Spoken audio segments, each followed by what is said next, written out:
Почитувани присутни, денес е посебен ден за нашиот град. Ден кој влегува во историјата на неговото постоење. Нашиот офицерски дом е со вратен сјај, како што му доликува, подготвен за низа настани кои ќе сведочат за пулсот на Битола. Во овој дом ќе се случуваат низа културни настани, музејски поставки, презентации на достигнувања, дебати, венчални церемонии, промоции и се она што представува наше битисување.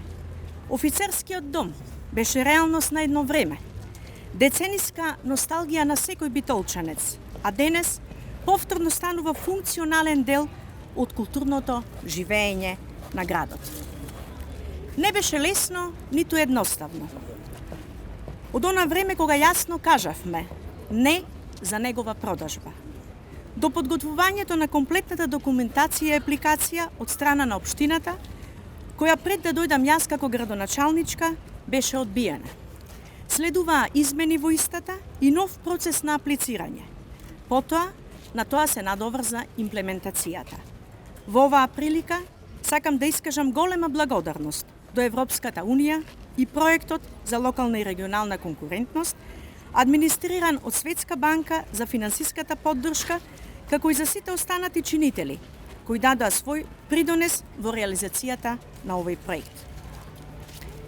Сакам да посочам дека покрај во самите зафати за објектот, општината инвестираше и во обезбедувањето на инфраструктурата околу офицерскиот дом, како и партерно и хортикултурно уредување, за што се вложени над 572.000 евра.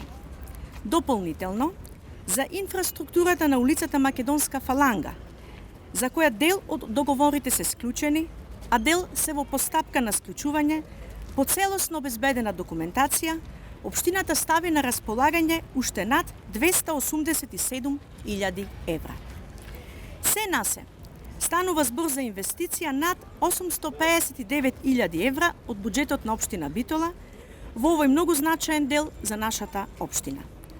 Покрај финансиското вложување на локалната самоуправа како општина, обезбедивме услови за комплетна функционалност на офицерскиот дом во рамките на новата јавна установа, културен и информативен центар, кој управува и со кино Манаки, како и со новиот туристички информативен центар, објект кој од пред еден месец е ставен во функција.